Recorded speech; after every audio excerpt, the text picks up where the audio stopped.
Olá pessoal, espero que todos estejam bem. Eu venho por intermédio desse vídeo trazer um panorama completo da reforma tributária do consumo. Basicamente uma réplica do conteúdo que eu apresentei na nossa palestra de dias atrás, porém tivemos problemas técnicos com a gravação integral. Publicaremos apenas cortes do que foi produzido lá. E por isso eu vou trazer aqui em duas partes um conteúdo muito semelhante ao que foi trazido ali para os nossos clientes. Pois bem, eu inicio pelos atos os instrumentos legais principais. Tudo começou ali em 2019 de maneira principal ou a partir de um texto muito semelhante à Emenda Constitucional 132, que veio em 2023, mas começou aí com a PEC, que é um projeto de Emenda Constitucional número 45, o que destinou ou produziu de maneira quase que integral o texto da Emenda Constitucional 132, que veio a ser aprovado em 2023, consolidando e trazendo as balizas constitucionais do texto de lei, da reforma. Tá? Em 2024 vieram os projetos de lei complementar, número 68 e número 108. Lembrando que trata-se como se um exemplo mais prático para figurar esse tipo de instrumentação legal, esse tipo de procedimento é como se fosse uma pirâmide, tá? Vem ali no pico da pirâmide a emenda constitucional trazendo balizas constitucionais, dizendo para o texto da lei, olha, você pode andar aqui dentro, no meio dessas balizas, no que se refere à nossa Carta Magna, que é a Constituição. Abaixo dessa pirâmide vem as leis complementares, instituindo os tributos, trazendo o detalhamento, as hipóteses, as aplicações, etc. E aí veio em 2024 a Lei Complementar 68 e a 108.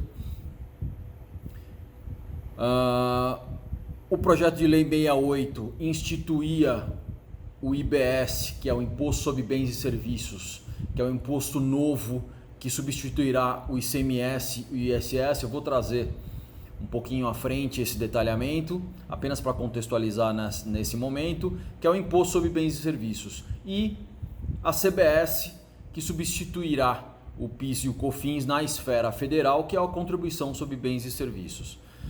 O que trouxe mais o PL 68, trouxe também a instituição do IS, que é nada mais é do que o Imposto Seletivo, que enfim, o mais conhecido como Imposto do Pecado. Por que Imposto do Pecado? Porque ele incidirá sobre produtos que são nocivos à saúde ou ao meio ambiente, detalharemos um pouquinho mais para frente, e também balizas ou apontamentos que instituía o comitê gestor. O que é o comitê gestor? De uma maneira rápida, ele é o órgão poderosíssimo que administrará o IBS, ou seja, ele administrará a arrecadação na esfera municipal e estadual. Por que só municipal e estadual? Porque quem administrará a arrecadação e entre outras coisas da CBS na esfera federal é a Receita e a União, tá? Então essa lei complementar oriunda, eu falei PL 68, né? Mas essa lei complementar já 214 em 2025, a gente está trazendo os instrumentos legais. Então 2019 a PEC 45, 2023 a emenda constitucional, lembra da pirâmide, e as leis complementares descendo a pirâmide, trazendo uma regulamentação um pouco mais detalhada. Aí sim a lei complementar 214 em 2025, que é oriunda do projeto de lei 68, tá? Projeto de lei, por isso que é um projeto, ele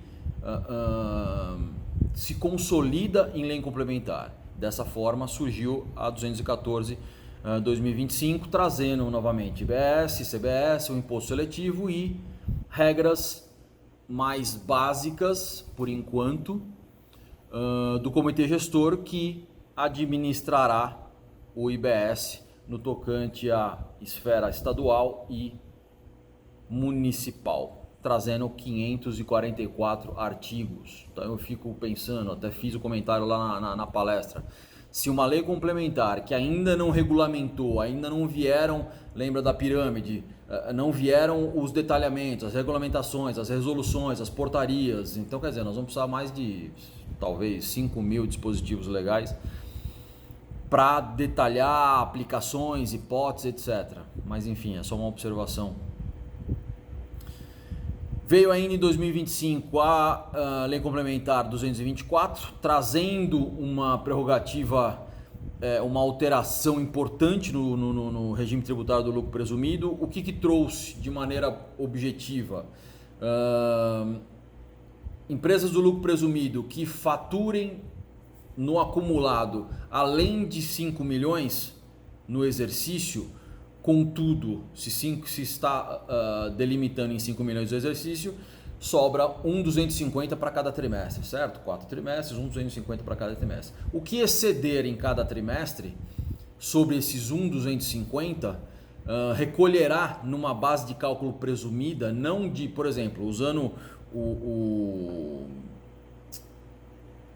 um exemplo aí da base de cálculo presumida dos 32%, tudo que exceder a 1.250.000, o que está dentro do 1.250.000 usa como base de cálculo presumido os 32%. O que excede 1.250.000 no trimestre não recolhe-se, só o excedente, não recolhe-se sob a base de cálculo presumida dos 32, mas sim 32 mais 10, logo dá 35,2, tá?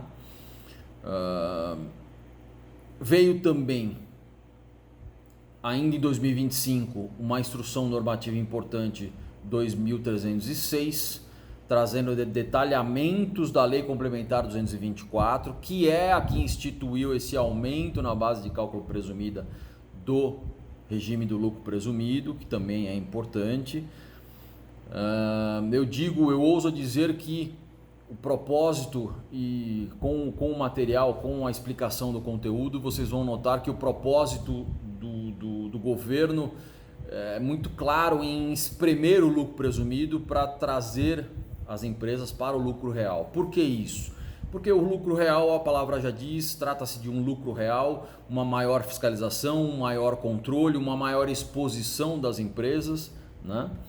No que se refere às informações que são projetadas para o governo, enfim, isso é muito nítido, esse objetivo. Pois bem, em 2026, eu estou trazendo os instrumentos legais principais, a gente já vai superar essa fase, essas informações. Trouxe a Lei Complementar 227, essa Lei Complementar 227, finalmente, digo finalmente porque demorou bastante, é oriundo do projeto de lei lá de 2025 ou 2024, o projeto de lei 108, lembra, o projeto de lei 68 se tornou a Lei Complementar 215 de 25. E o projeto de lei 108 se tornou a Lei Complementar 227 em 2026, em 14 de janeiro. E aí sim detalhou a aplicação, a administração, regras do contencioso, uma coisa extremamente importante que é a uniformização de jurisprudência, uma coisa que nós patinamos demais hoje em dia, porque a esfera federal aponta para lá, a estadual para lá, e por isso que o contencioso, o que é um contencioso? É a discussão, é o litígio, você trazer uma tese tributária que a esfera federal diz A, a esfera, por exemplo, da fazenda estadual diz B e vai acabar no judiciário. Então, a Lei Complementar 227 trouxe a promessa, e tudo para quem está se aprofundando nessa matéria, de fato traz uma uniformização da jurisprudência, ou seja, a tendência de uniformizar as sentenças e, enfim, por consequência disso, quando eu falo jurisprudência, é o histórico de decisões, né, que também é extremamente importante para a análise dos casos posteriores. Trouxe também alterações do ITCMD, que é um imposto sobre transmissão, causa mortes e doações, e sobre o ITBI também, que é o imposto de transmissões de bens imóveis. Deixando um pouco de lado a reforma tributária do consumo e já entrando no âmbito do patrimônio e também da renda, né? Porque nós passamos aí o final de 2025 numa correria né, maravilhosa atrás das atas, porque trouxe lá, instituiu-se que passaria, acho que todos se recordam, passaria ou já estamos com essa realidade de uma tributação sobre a distribuição de lucros a partir agora de janeiro, né? Já estamos vivendo isso, acima de 50 mil, e por isso nós fizemos uma apuração antecipada da distribuição de lucros acumulados até final de dezembro, e a lei trazia também que se nós trouxéssemos um registro em ata, nós poderíamos distribuir esse lucro com isenção dessa tributação em 26, 27 e 28, e assim o fizemos na grande maioria dos casos. Enfim, invadindo também, deixando um pouco fora, ou totalmente fora, a reforma tributária do consumo e entrando também na esfera da renda, né? Então esses são os principais instrumentos legais por enquanto, tá? Do ponto de vista aí da instituição da reforma tributária do consumo, apesar de ter dado pitadas ou, enfim, invadindo outras esferas, como eu acabei de dizer. Entrando agora nos tributos substituídos. Vamos lá. PIS/COFINS, esfera federal, certo? Será substituído pela CBS, Contribuição sobre Bens e Serviços, administrado na esfera federal pela União e Receita Federal. Muito bem. No que se refere a ICMS estadual e ISS municipal, teremos uma substituição pelo IBS, Imposto sobre Bens e Serviços, administrado pelo Comitê Gestor, que foi instituído lá pela Lei Complementar 214 e depois, enfim, detalhado pela Lei Complementar 227, que vai administrar a arrecadação, administrar o contencioso, administrar de uma maneira geral o IBS, tá? É o IBS porque é imposto e a CBS porque é contribuição. Por isso chamamos do nosso novo sistema tributário chamado IVA. A maioria dos países desenvolvidos utilizam, só que nós, como sempre temos a tendência de montarmos os nossos Frankensteins, puxadinhos e retalhos tributários, enfim, do nosso ponto de vista legislativo, nossos governantes são extremamente criativos, então o nosso chama IVA dual. O IVA dual em tese porque nós vamos trabalhar com a CBS na esfera federal e de maneira compartilhada com dois tributos, né? O IBS estadual e o IBS municipal, mas é o IVA dual. Quanto ao IPI, o IPI vai desaparecer? Não. O IPI, de uma maneira em regra, ele terá alíquota zero. Porém, contudo, entretanto, sempre existe condições e lobbies e etc. No que se refere às produções ou às operações da Zona Franca de Manaus, sempre que houver uma equiparação de produção, exemplo, eu produzo um mouse, que nem foi o exemplo que eu dei lá na palestra. No Rio de Janeiro, eu tenho no hall de empresas da Zona Franca de Manaus, eu tenho uma operação semelhante lá ou equiparada, o meu IPI incide na minha empresa no Rio de Janeiro. Fora isso, alíquota zero, tá? E como eu já disse anteriormente, o IS, chamado imposto seletivo ou imposto do pecado, como está ficando famoso, que terá incidência sobre os produtos nocivos à saúde ou ao meio ambiente. Um tema polêmico, mas não é o mérito aqui da questão, do conteúdo. Entrando no cronograma de implementação, nós já entraremos no que eu chamo aí no núcleo desse conteúdo, ou a parte mais importante ou mais aplicada, porque eu trago as operações para um novo raciocínio que o sistema IVA nos trará, tá?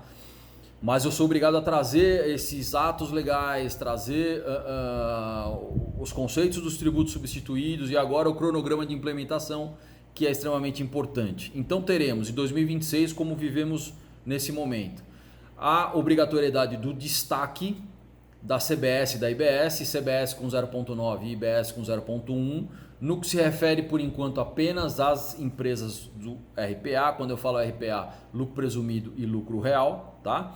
E também a citação das novas classificações CST e C-Class-Trib, que são classificações tributárias, tá? A CST então nós vamos utilizar lá, que hoje já existem, não tem nada a ver com a CST que hoje existe com a nova CST da reforma, tá? Há possibilidade de fazer um depara? Não, em absoluto. Eu já respondi essa pergunta algumas vezes. Não tem nada a ver, não há possibilidade de um depara no que se refere às informações que já existem para as novas da reforma do sistema IVA. Não tem absolutamente nada a ver. São critérios impostos pela Lei Complementar 214, considerando regimes específicos, diferenciados e etc. Tá? E o novo C-Class-Trib está se chamando C-Class-Trib, que nada mais é do que uma classificação tributária. Tá? Então, o que seriam essas classificações? De uma maneira, eu vou trazer um exemplo que vai te trazer de uma maneira muito prática. A operação de exportação. A operação de exportação, a Lei Complementar 214 traz uma não incidência dos tributos do IVA, tá? do nosso IVA dual. Então, quer dizer, na venda, na saída, não há incidência, segundo a nossa Lei Complementar 214. Portanto, quando eu preciso destacar as classificações, quando eu preciso detalhar o meu CST, eu vou na minha pesquisa, existe uma tabela que a Lei Complementar 214 trouxe e tem o nome como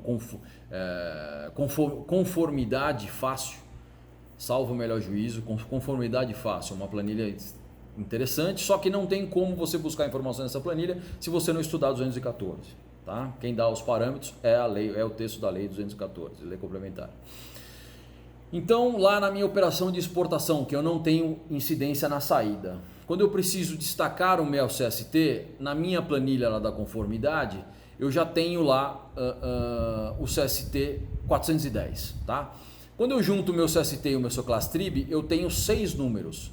Os 3 primeiros números relacionados ao CST e os 3 últimos relacionados a C-Class-Trib. Então, quando eu abro lá minha planilha, quando eu tenho lá o pano de fundo geral da 214, ela me indica na operação da exportação que o meu CST é o 410.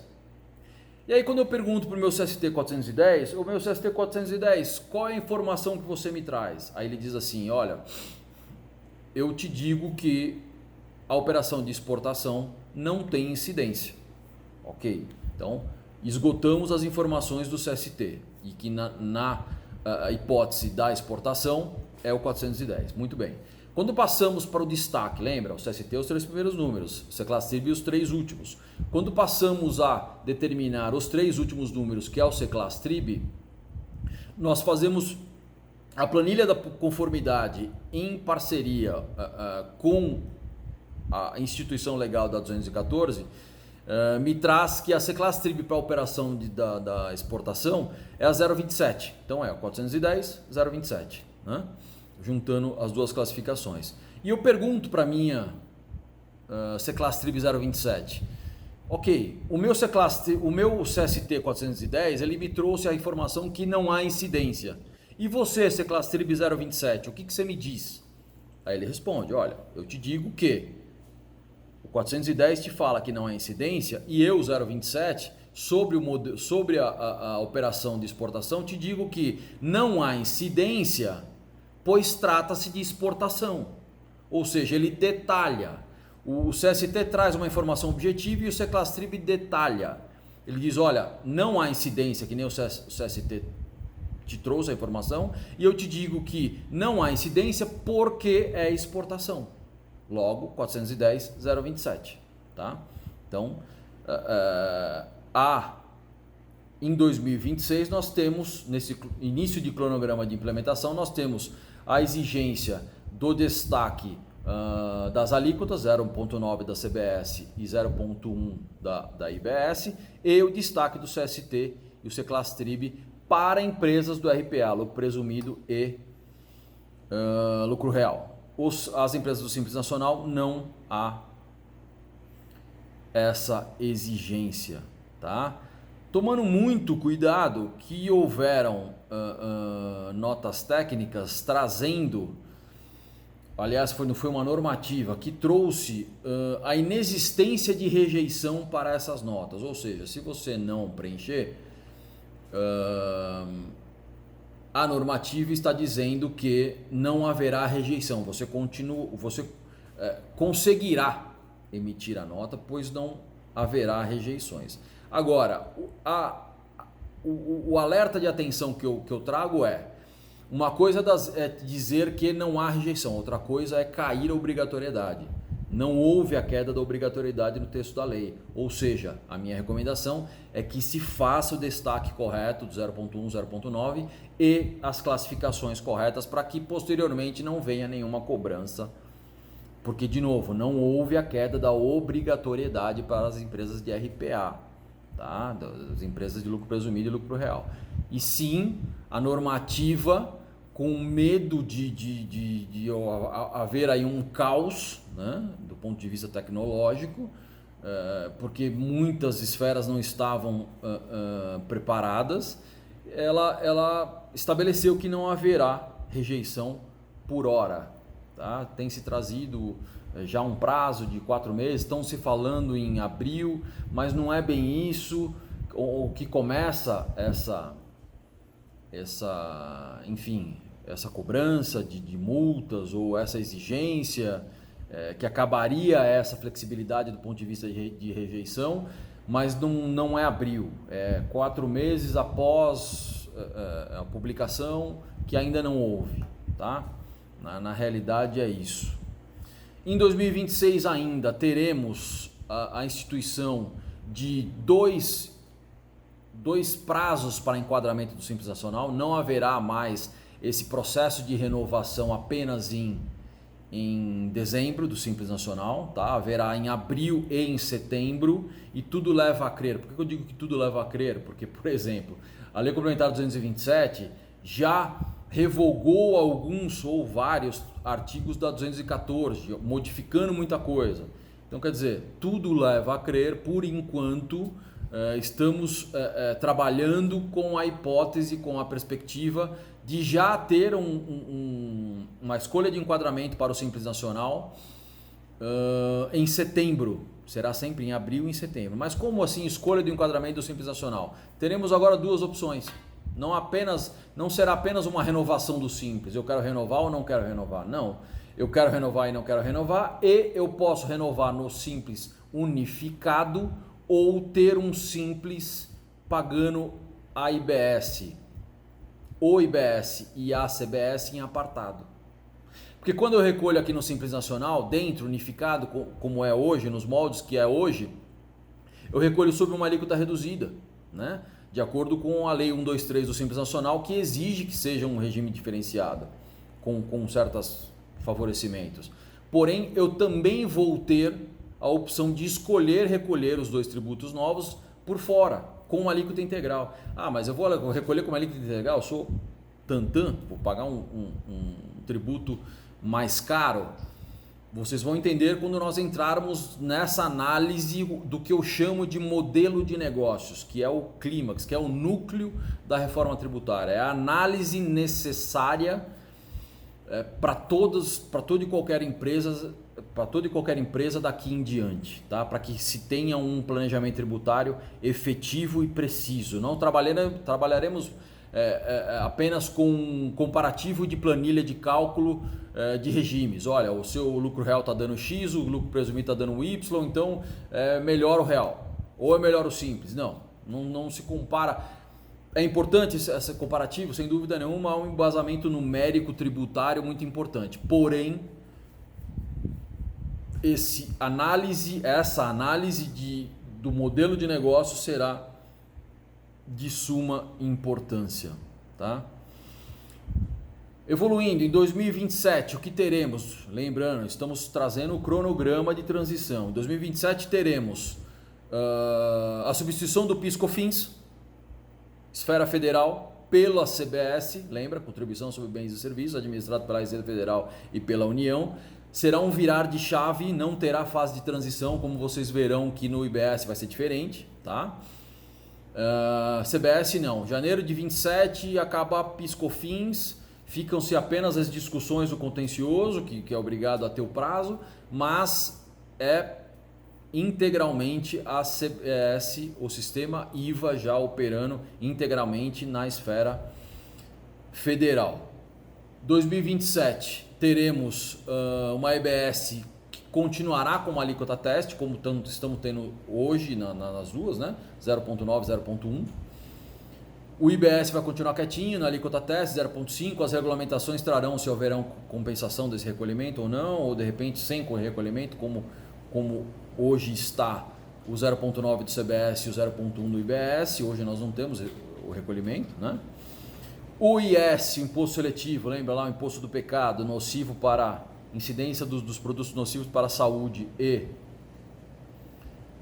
meio ambiente, ele já entra também de maneira integral, tá? O IPI, naquela condição, produtos equiparados, operações equiparadas, com o rol de serviços ou de produtos lá da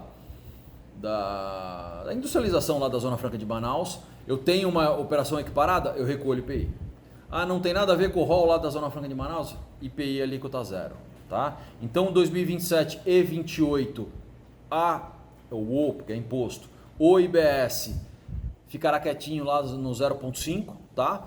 E a CBS full, a CBS integral no âmbito federal. Em 2029, finalmente a IBS começa a aparecer. Por que começa a aparecer? Porque ela vai aparecer 10% em 29, 20% em 30, 30% em 31 e 40% em 32. De que maneira? Em 33, 100%. Tá? Aí viramos a chave em definitivo. De que maneira será isso? Se eu tenho lá um ICMS, estou me referindo a 29, tá? Se eu tenho lá um ICMS, uma alíquota de 20%, eu não vou recolher sobre o 100% dessa alíquota de 20%. Eu vou recolher sobre 90% dela. Ou seja, 90% de 20% é 18%. Eu vou recolher 18% do ICMS. Ah, mas então vai cair a tributação? Não, não vai cair porque tem 10% de IBS lá vindo. Se já tiver definido, porque até agora não definiu a alíquota referencial que vai constituir o IVA. Por que vai constituir o IVA? Porque a alíquota referencial que o Senado vai publicar é uma alíquota que é a soma do IBS municipal, IBS estadual e a CBS federal. É isso. Então, começou lá na PEC em 2019, falar em 26,5%. Hoje o que mais se fala, nós que estudamos a matéria profundamente, é 28%, tá? Então, por exemplo, a IBS, hipoteticamente, tá? Vai ser 10 no município, 10 no estado e 8 na CBS. 28% é a soma do sistema IVA, certo? Por que eu estou falando isso? Lá em 29, eu pago no ICMS, ele vai reduzir 10%. Então, se eu tenho 20% de alíquota, eu vou recolher 18%, certo?